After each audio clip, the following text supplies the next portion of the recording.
باللہ من الشیطان الرجیم بسم اللہ الرحمن الرحیم۔ رائل کریشنز کے معزز دوستو السلام علیکم۔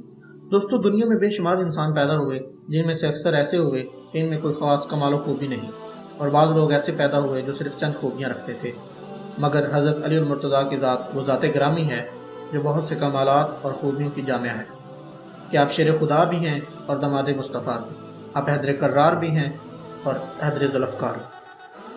حضرت سیدنا فاطمہ الزہرا کے شوہر نامدار بھی ہیں اور سیدنا حسنین کریمین کے والد محترم بھی، آپ صاحب شجاعت بھی ہیں اور صاحب سخاوت بھی، اور آپ علم والے بھی ہیں۔ اسی لیے آپ صلی اللہ علیہ وسلم نے فرمایا میں علم کا شہر ہوں اور علی اس کا دروازہ ہے۔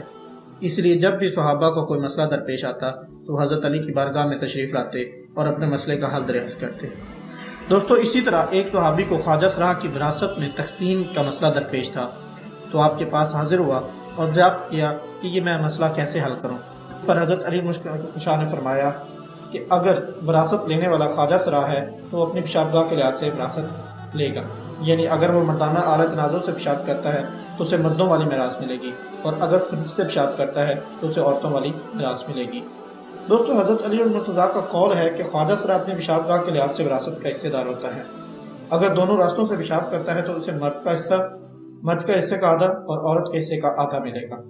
اسی طرح شام میں ایک صحابی کو ایک مسئلہ درپیش آیا کہ ان کے پاس ایک بچہ لایا گیا جس کا ذکر بھی تھا اور فرید بھی، یعنی وہ عورت کی طرح بھی پیشاب کرتا تھا اور مرد کی طرح بھی، اس لیے فیصلہ کرنا مشکل تھا۔